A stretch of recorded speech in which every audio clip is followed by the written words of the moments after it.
Hello everyone, books lover channel पर आपका बहुत बहुत स्वागत है।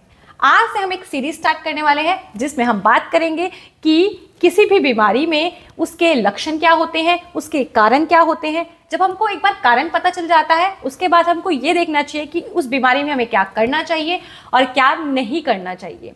इसके साथ साथ डाइट, जो कि हमारी किसी भी बीमारी को ठीक करने में बहुत ज़्यादा अहम भूमिका निभाती है, उसके बारे में भी हमें पता होना चाहिए कि इस बीमारी में क्या खाना चाहिए और क्या नहीं खाना चाहिए। अगर हम दवा के साथ साथ इन सब छोटी छोटी चीज़ों का ध्यान रखते हैं तो हम किसी भी बीमारी को बहुत जल्दी ठीक कर सकते हैं और फिर से स्वस्थ हो सकते हैं। आजकल स्वास्थ्य ठीक होना बहुत ज़्यादा ज़रूरी है। घर आप दोबारा बना सकते हो, गाड़ी आप दोबारा ले सकते हो, लेकिन अगर एक बार शरीर खराब हो गया तो उसे दोबारा ठीक नहीं किया जा सकता। इसीलिए अपने शरीर पर हमें उतना ही काम करना चाहिए जितना हम घर बनाने में करते हैं या फिर गाड़ी लेने में करते हैं या फिर पैसा जमा करने में करते हैं। अगर एक बार तबीयत खराब हुई ना तो लाखों करोड़ों रुपए ऐसे ही पानी की तरह बह जाते हैं। तो फिर हम अब अपने स्वास्थ्य पर ध्यान देंगे और हर एक बीमारी के कारण को और उसके ठीक करने के तरीकों को जानने की कोशिश करेंगे। तो आज सबसे पहले हम जिस बीमारी के बारे में बात करने वाले हैं वो आजकल बहुत ज्यादा कॉमन हो चुकी है। हर एक दूसरे इंसान को ये प्रॉब्लम है जिसका नाम है नींद ना आना या फिर अनिद्रा या फिर इंसोमेनिया।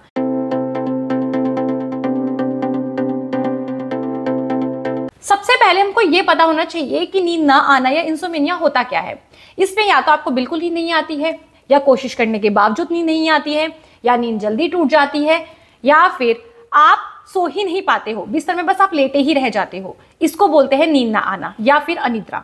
सबसे पहले हम देखते हैं लक्षणों को कि हमको कैसे पता चलेगा कि हमको इंसोमेनिया हो गया है, इसके क्या क्या लक्षण होते हैं।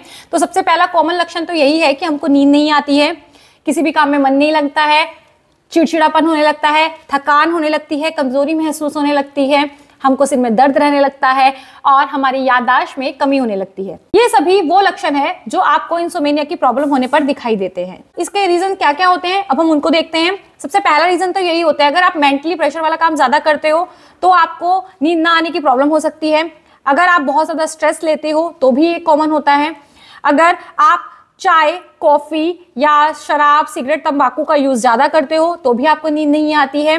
इसके अलावा अगर आपको बहुत ज्यादा गुस्सा आ रहा है, किसी से बहुत ज्यादा जलन है, या फिर आपको किसी बात का कोई गिल्ट है आपके मन में, तो भी आपको नींद नहीं आती है। इसके अलावा अगर आप ज्यादा खाना खा लेते हो या हैवी खाना खा लेते हो तो भी नींद नहीं आती है। कुछ बीमारियां होती हैं जिनकी वजह से भी नींद नहीं आती, जैसे दमा, खांसी या फिर गैस, कब्ज। और इसके अलावा अगर आपके किसी भी बॉडी पार्ट में दर्द है तो भी नींद नहीं आती है। इसके अलावा रूम और बेड, ये भी हमारी नींद अच्छी लाने में बहुत अहम भूमिका निभाते हैं। अगर आपका रूम बहुत ज़्यादा शांत नहीं है, अगर वो वेंटिलेटेड नहीं है, अगर उसमें आप अगर डिम लाइट में सोते हो और उसमें लाइट तेज आ रही है तो भी आपको नींद नहीं आती है। अगर आपके रूम में मच्छर या फिर कोई कीड़े मकोड़े हैं तो भी आपको नींद नहीं आती है। हाँ, अगर आपका बेड, वो भी बहुत महत्वपूर्ण भूमिका निभाता है। अगर आपका बेड मतलब आपका गद्दा कंफर्टेबल नहीं है, अगर आपके बेड में खटमल हो गए हैं तो भी आपको नींद नहीं आती है। तो बेड का कंफर्टेबल होना और रूम का कंफर्टेबल होना भी बहुत महत्वपूर्ण भूमिका निभाता है। अब बात करते हैं कि अगर हमको इंसोमेनिया हो गया है तो हमको क्या क्या करना चाहिए और क्या क्या नहीं करना चाहिए। सबसे पहले हम बात करेंगे हमको क्या करना चाहिए अगर आपको इंसोमेनिया हो गया है तो सबसे पहले तो आपको यही करना चाहिए कि आपको खाना सोने से 2-3 घंटे पहले खाना चाहिए। खाना खाने के बाद आपको वॉक जरूर करनी चाहिए, कम से कम आपको आधे घंटे की वॉक तो करनी ही चाहिए। इसके अलावा आपको बहुत लाइट सा म्यूजिक जरूर सुनना चाहिए जो आपको पसंद हो। इसके अलावा आप मेडिटेशन कर सकते हो, मेडिटेशन के अलावा आप बुक्स भी पढ़ सकते हो। तो आपको जो कंफर्टेबल लग रहा है, जो अच्छा लग रहा है, आप उसका इस्तेमाल कर सकते हो। इसके अलावा आप सोने से पहले पैरों के तलवे पे सरसों के तेल की मालिश करोगे तो उससे आपको अच्छी नींद आती है। आप सोने से पहले हाथ पैर और मुंह को अच्छे से धो के फिर सो तो अच्छी नींद आती है। गर्मियां हैं तो आप ठंडे पानी से हाथ पैर धो, और अगर सर्दियां हैं तो आपको गर्म पानी का इस्तेमाल करना चाहिए। इसके अलावा आपका बिस्तर बहुत कंफर्टेबल होना चाहिए, आपका रूम बहुत शांत हवादार होना चाहिए और मक्खी मच्छर से बिल्कुल रहित होना चाहिए आपका रूम। जो डायरेक्शंस होती है ना, वो भी बहुत ज्यादा इंपॉर्टेंट रोल प्ले करती है अच्छी नींद लाने में। अगर आप पश्चिम दिशा में सिर करके सोते हो तो आपको बहुत अच्छी नींद आती है। अगर आप लेफ्ट साइड में मतलब बाई करवट सोते हो तो भी आपको अच्छी नींद आती है। अब हम बात करते हैं कि आपको क्या क्या काम ऐसे हैं जो नहीं करने चाहिए।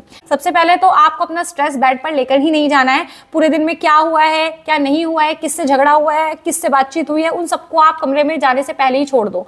कमरे में जाकर बेड पर लेटकर अगर आप इन सब चीज़ों के बारे में सोचते हो तो आपका स्ट्रेस बढ़ता है और आपको नींद नहीं आती है। कोई ना कोई ऐसी बात निकल जाएगी जिससे आपको स्ट्रेस होने लगेगा। इसके अलावा सोने से पहले आपको कम से कम आधा घंटा पहले या 15 मिनट पहले तो टीवी बंद कर देना चाहिए। जस्ट टीवी देखने के बाद या फोन देखने के बाद आपको नहीं सोना चाहिए, क्योंकि कुछ ना कुछ ऐसा सामने आ जाता है जिसकी वजह से आपके माइंड में कुछ ना कुछ ट्रिगर कर जाता है और आपको नींद नहीं आती है। इसके अलावा सोने की जो जगह होती है उसको आपको रोज रोज नहीं बदलना चाहिए। आपको एक रूम डिसाइड करना चाहिए, एक बेड डिसाइड करना चाहिए, एक साइड डिसाइड करनी चाहिए और डेली वहीं पर सोना चाहिए। तो उससे आपको नींद आने के चांसेस ज्यादा होते हैं। मुझे नींद नहीं आएगी, ऐसा तो आपको बिल्कुल भी नहीं सोचना चाहिए, क्योंकि अगर आप ऐसा सोचते हो तो आपको अनकॉन्शियस माइंड जो होता है वो उस पर रिएक्ट कर जाता है और उसका रिएक्ट करने की वजह से आपको कई बार ऐसा होता है कि नींद बहुत तेज आ रही होती है और फिर भी वो गायब हो जाती है।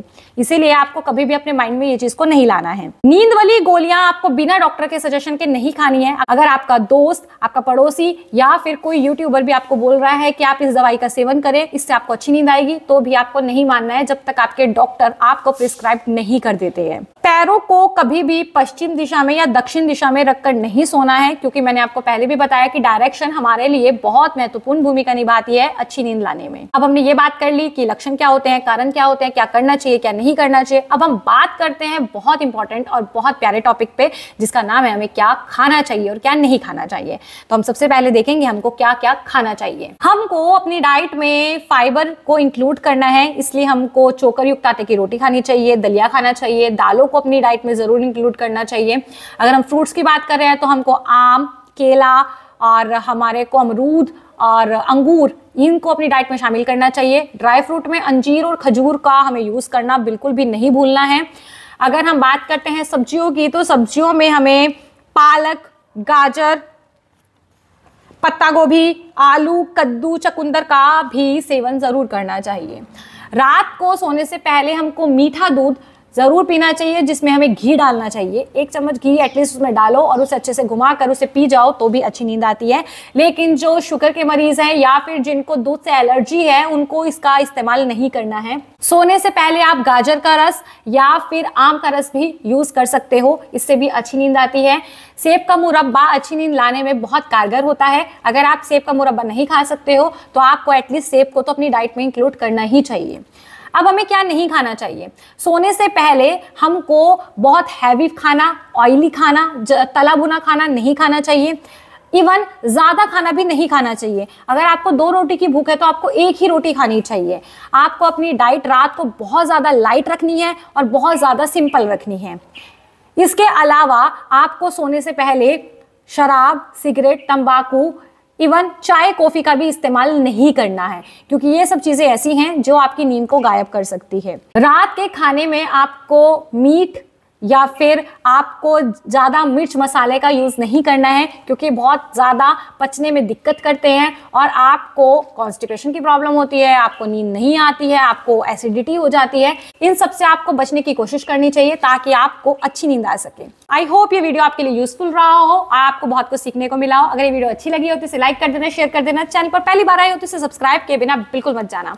मिलते हैं कल की वीडियो में, जिसका टॉपिक रहने वाला है एसिडिटी। एसिडिटी के क्या कारण होते हैं, क्या लक्षण होते हैं, क्या खाना चाहिए, क्या नहीं खाना चाहिए, क्या करना चाहिए और क्या नहीं करना चाहिए, इन सब के बारे में बात करने वाले हैं हम कल की वीडियो में। तो मिलते हैं कल, तब तक के लिए take care and bye bye.